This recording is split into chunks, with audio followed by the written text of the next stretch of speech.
तो vector form of coulomb law काफी important है, बच्चों को कंफ्यूजन होती है लेकिन आपको नहीं होगी।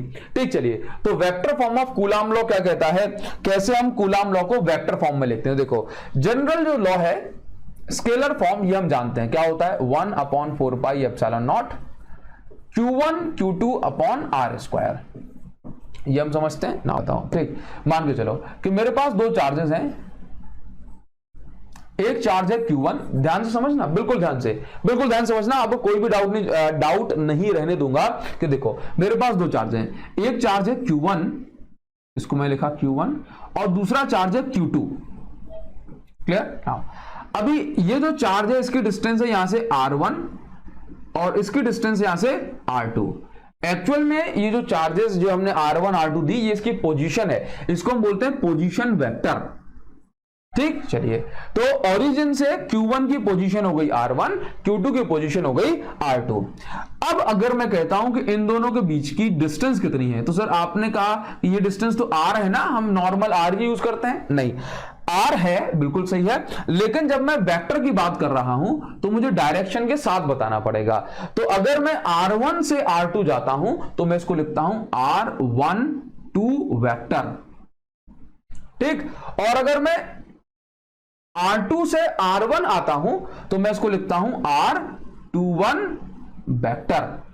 बात समझ में आई? चलिए, अब देखो, Q1 पे Q2 ने फोर्स लगाया, मतलब Q1 ने Q2 पे फोर्स लगाया और Q2 पर Q1 ने फोर्स लगाया। उल्टा बोल दिया? हाँ जी भाई, Q2 पर Q1 ने फोर्स लगाया और Q2 ने Q1 पे फोर्स लगाया। तो हम इसको कैसे लिख सकते हैं? पहले तो हम लिखते थे सिर्फ इतना कि भाई फोर्स लग गया, तो इसको हमने नाम दिया F। ठीक, लेकिन अब हम वेक्टर फॉर्म में कंप्लीट इंफॉर्मेशन, कंप्लीट डिटेल के साथ लिखते हैं। कैसे? देखो, कौन फोर्स लगा रहा है? फोर्स लगा रहा है 2। नॉर्मली क्या होता है कि भाई आप प्रेयर में धक्का कहां से आ रहा है? पीछे से। कहां से आता है? पीछे से। तो जनरली हम इसको याद रख लेंगे कि जो फोर्स लगा रहा है उसको पीछे रख दो। तो किस पे लग रहा है? बोला 1 पे लग रहा है, तो 1 को रख दिया आगे। कौन लगा रहा है? बोला 2, तो हमने इसको लिखा F12 वेक्टर। तो ध्यान से देखना, F12 क्या है देख के बताओ जरा। F12 क्या है? Force on Q1 by Q2। जो पीछे है, जो पीछे लिखा है उसको हम बोलते हैं कि भाई उसने फोर्स लगाया है। ठीक ना? अभी देखो, Q2 पे भी फोर्स लग रहा है, तो Q2 पे कौन लगा रहा है? Q1। तो जब हम Q2 के लिए लिखेंगे तो हम लिखेंगे फोर्स किस पे लग रहा है? बोलो 2 पे। कौन लगाता है? बोला सर जो पीछे लिखा होता है वो लगाता है। तो F21 वेक्टर, क्योंकि हमने प्रेयर में तो यही सीखा है। हाँ, हमने प्रेयर में क्या सीखा? बोला जो पीछे होता है धक्का वहीं से आता है सर। हाँ, तो हम इसको इस तरह से लिख सकते हैं। तो ये हो गया आपका डायग्राम। ना अभी हम बात करेंगे कि ये जो R12 वेक्टर, R21 वेक्टर को हम किस तरह से ओपन कर सकते हैं। देखिए क्या होता है कि अगर मैं आपसे कहूं कि जो कूलाम लॉ है उसका स्केलर फॉर्म ये है। अब वेक्टर फॉर्म जो है इसका काम होता है डायरेक्शन प्रोवाइड कराना। तो डायरेक्शन हम कैसे प्रोवाइड कराएंगे? तो याद रखिए, किसी भी क्वांटिटी में अगर हम यूनिट वेक्टर का इनटू कर देते हैं तो उस क्वांटिटी को, उस वैल्यू को, या मुझे ऐसा बोलना चाहिए, किसी वैल्यू में अगर मैं यूनिट वेक्टर का इनटू कर देता हूं तो उस वैल्यू को डायरेक्शन मिल जाती है। आसान भाषा में कहूं तो ऐसा है कि भाई किसी भी वैल्यू को डायरेक्शन प्रोवाइड कराने के लिए एक वेक्टर का इस्तेमाल होता है जिसको मैं बोलता हूं यूनिट वेक्टर। ठीक, तो अगर ये जो फोर्स है इसके साथ में यूनिट वेक्टर का इनटू कर दूं, यूनिट वेक्टर का इनटू कर दूंगा तो उसका मतलब है मुझे डायरेक्शन का पता पड़ जाएगा। ठीक, चलिए भाई, तो नॉर्मली तो मैं ऐसे लिखता हूं फोर्स, लेकिन अब लिखूंगा डिटेल में। डिटेल में क्यों? क्योंकि भाई जो कूलाम लॉ है ये जो वेक्टर फॉर्म है डायरेक्शन बताता है। डायरेक्शन मतलब फोर्स कहां लग रहा है, किसने लगाया, किस डायरेक्शन में, ये सारी चीजें। तो सबसे पहले हम लिखते हैं फोर्स ऑन Q1 या force on Q2 bye Q1। ठीक, चलिए देखिए जरा ध्यान से। तो हम क्या बोलेंगे इसको कि भाई किस फोर्स ऑन Q2 पर लग रहा है, Q1 लगा रहा है, तो इसको मैं बोलूंगा F21 वेक्टर। तो मैंने इसको लिख दिया यहां पे F21 वेक्टर, दिखाई पड़ रहा है। चलिए formula 1/4πε0 Q1 Q2 upon R square. ये तो हो गया नॉर्मल। अब अगर मैं इसी नॉर्मल में यूनिट वेक्टर का इंटू कर दूंगा तो ये बन जाएगा मेरे पास वेक्टर फॉर्म बन जाएगा।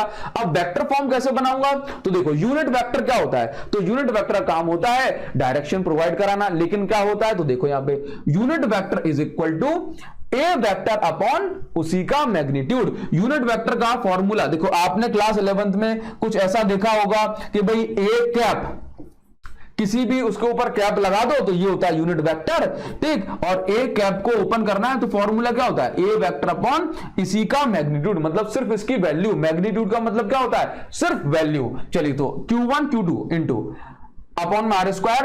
और अगर अब मुझे डायरेक्शन देनी है तो डायरेक्शन देखो ध्यान से देखना, force on Q2 bye Q1, तो Q2 पर फोर्स लगा रहा है कौन, Q1, तो ऐसे ही लगाएगा। देखो जरा Q2 ऊपर है, Q1 नीचे, फोर्स कैसे लगाएगा, ऐसे। तो अब देखना ये क्या है, ये है R1, ये पोजीशन क्या है, ये R1, ये पोजीशन क्या है R2। तो फोर्स लग रहा है Q2 पे, तो ऐसे लगेगा, R1 से R2 की साइड कैसे लगेगा, R1 से R2 की साइड लगेगा। तो देखना जरा, इसको हम बोलते हैं R1 से R2 की साइड, तो मैंने बोला R12 कैप, क्या बोला, R12 कैप 1 से 2 तक, तो R12 कैप, क्लियर। नाउ अब देखो हम इसको ओपन करते हैं, F21 vector is equal to 1 upon 4 pi epsilon not into Q1 Q2 upon R square. R square क्या है, इन दोनों के बीच की वैल्यू, तो जो वैल्यू है उसमें मुझे मतलब नहीं है कि R12 लिख रहा हूं कि R21 लिख रहा हूं, लेकिन जब डायरेक्शन की बात आती है तो मुझे देखना पड़ता है 1 से 2 जा रहा हूं तो R12, 2 से 1 आ रहा हूं तो R21। लेकिन जब मुझे क्या चाहिए, सिर्फ वैल्यू, सिर्फ मैग्नीट्यूड, तो मैं कुछ भी लिखूं कोई फर्क नहीं पड़ता। मैग्नीट्यूड में कुछ भी लिखूं, चाहे R12 लिखूं, चाहे R21 लिखूं, चाहे R लिखूं, कोई फर्क नहीं पड़ता। चलिए तो अब देखो यूनिट वेक्टर को ओपन करना है तो कैसे कर सकते हैं, देखो यूनिट वेक्टर का फॉर्मूला ए वेक्टर अपॉन ए, तो यहां पे R12 वेक्टर, R12 कैप है ना, तो यहां क्या करेंगे, यहां हम कुछ ऐसा करेंगे कि देखो जरा R12 वेक्टर अपॉन इसका मैग्नीट्यूड, देखो जी क्या लिखा है, ये क्या लिखा है, ए वेक्टर अपॉन ए का मैग्नीट्यूड, मतलब ए की सिर्फ वैल्यू, तो R12 वेक्टर अपॉन इसका सिर्फ मैग्नीट्यूड, मैग्नीट्यूड मतलब R12 की वैल्यू, R21 की वैल्यू, R वैल्यू सेम है। जब वेक्टर नहीं लगा तो ये वैल्यू सारी सेम है, लेकिन वेक्टर लग जाएगा तो फर्क पड़ता है। तो हम इसको क्या लिख सकते हैं, देखो जरा F21 vector is equal to 1 upon 4 pi epsilon not Q1 Q2 upon R square into में क्या हो जाएगा, R12 वेक्टर को देखो क्या लिखेंगे, इसको ओपन करते हैं। अगर मेरे पास कोई वेक्टर, ये देखना अगर मेरे पास ये है R12 वेक्टर, तो मैं इसको क्या लिख सकता हूं, R12 वेक्टर, ये कौन सा वेक्टर है, देखो जरा पढ़ो इसको, R12 वेक्टर डिस्प्लेसमेंट वेक्टर है। देखना जरा R12 वेक्टर क्या है, डिस्प्लेसमेंट, एक पॉइंट से दूसरी पॉइंट तक डिस्प्लेसमेंट वेक्टर है। और R12 को ओपन करने का तरीका क्या होता है, final position minus initial position. तो देखो R1 से गए R2 की साइड, तो R2 vector minus R1 vector, displacement कैसे निकालते हो, ऐसे निकालते हो, ठीक, कि भाई मैं पहले 4 सेंटीमीटर पे था, अभी 10 सेंटीमीटर पहुंच गया, तो कितना हो गया 6 centimetre, 10 minus 4 R2 minus R1 upon में R। तो भाई R तो हमने R लिख दिया। आपके दिमाग में ये नहीं आना चाहिए बोले सर R12 R21 तो क्यों नहीं लिखना, क्योंकि नीचे मैग्नीट्यूड है। बात समझ में आई। चलिए तो F21 vector is equal to ये हो जाएगा 1 upon 4 pi epsilon not Q1 Q2 upon R square into में हो जाएगा, अच्छा आर स्क्वायर की जगह मैं यहां पे ऐसा लिख सकता हूं, आर स्क्वायर का इंटू से तो आर क्यूब इंटू में हो जाएगा R2 vector minus R1 vector. चलिए ये बात हो गई, और इस तरह से हम जो है vector form of coulomb law लिख सकते हैं। बहुत ही छोटा है कि नहीं है, बहुत छोटा है, बहुत छोटा है ना। हाँ जी, आप इसके साथ ये भी लिखें, इस डेरिवेशन में मैं बीच में छुप जाता हूं, ठीक है। आप इस डेरिवेशन में इस साइड वाला भी लिखें और इस साइड वाला भी लिखें। बात समझ में आ रही है? जिससे क्या होगा, आपके एग्जामिनर को सारी बातें सही से पता पड़ेंगी और अपनी भी खोपड़ी में कुछ बैठेगा।